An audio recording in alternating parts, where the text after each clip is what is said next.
and BYU basketball now shifts its attention to the Wisconsin Badgers. A rematch of last year's round of 32 matchup in Denver that BYU won 91-89. Remember, Moet Mag had a great defensive stand on John Tonje. Tonje, now a Jazz man, and the Utah Jazz tomorrow night will play at the Delta Center around 8 p.m. BYU and Wisconsin will tip it off 2 p.m. on Peacock. It was unexpected when this game was scheduled that the NBA Cup was going to slide in the evening, so that moved up the tip time of this BYU-Wisconsin game. Pre-game will start on KSL NewsRadio at 1 p.m. But you got to think that Wisconsin's going to have a little bit of revenge on the mind to try to take down BYU for ending their season a year ago. It's a top 25 matchup, number 9 BYU versus number 23 Wisconsin. The Badgers come into this game 4-0. They've been operating at a high level offensively. They haven't played anyone with a pulse. The highest rated team in the Ken Palm ratings that they faced is 189, while BYU has faced Villanova and UConn to get ready for this game against Wisconsin, which, by the way, UConn, they lost to Arizona last night at home. Arizona might be the best team in college basketball to start the year. BYU and Arizona, home and home, goodness gracious, that's going to be electric in Big 12 play. But you got to take care of business in non-conference and get these opportunities over these power conference teams. And Wisconsin comes from the Big Ten, where the Big Ten might have an argument as maybe the best league in college basketball this year. I personally believe, and I know I'm a little bit biased, but the Big 12 is really good this season. Badgers right now are one spot higher in the Ken Palm ratings than BYU. Wisconsin comes in at number 16. BYU is currently at 17. Wisconsin, from last year's team, lost 5 of their top 7 players due to graduation, including Tonje, who I mentioned. And Tonje, he scored 37 points. He was an All-American last year for the Badgers. The guy that had the next highest scoring total in that game in Denver, John Blackwell, he's now the leader for Wisconsin, number 25. He's got a true shooting percentage right now this season, 71%, 6'4", 203. Last year, I believe, had 21 points. I stand corrected, against BYU a season ago. He's already got a 30-point game under his belt this year. Last time out, he scored 24. He's knocking down the three at a high clip. And what's fascinating about Wisconsin, when you look at John Blackwell, this is an up-tempo program. It's no longer the excruciatingly slow-motion offense that you used to think of Wisconsin with Dick Bennett and Bo Ryan. They increased it a little bit with Bo Ryan, but Greg Gard, he's modernized Wisconsin completely. This is kind of year 2 of their modernization of basketball, where it's an up-and-down attack and they can fill it up offensively, and they're highly efficient too. Wisconsin's got a 7-footer who BYU faced last season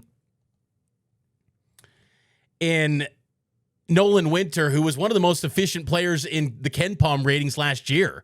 He was 20th in efficiency ratings last season and can knock down the three, efficient from 2, takes care of the basketball, really good player. So this is a good matchup for BYU. And as you heard from Eric Mika, see how BYU matches this game, and if they can pull away from Wisconsin, not play to them. Now, I think both these teams are NCAA tournament teams, maybe Sweet 16. I think BYU's potentially Final Four good. I think Wisconsin's a really good test, though, for BYU. And what will be interesting when you're going up against guys like John Blackwell, it'd be great to have someone like Kennard Davis. And BYU coach Kevin Young provided an update on Kennard Davis. He spoke to the media yesterday and was asked about Kennard and the situation, if he can speak on the matter that, of course, Kennard Davis cited for DUI and marijuana possession in Provo. He pled not guilty last night, that according to the Deseret News. This was Kevin Young on the Kennard Davis situation. Obviously, I know exactly what happened. Very aware of all the details.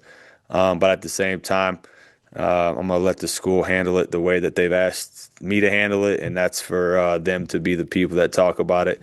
If there's a forum where I'm opened up to speak on it, I will. But I think to this point, they've said what they've said. Safe to assume that he won't play Friday.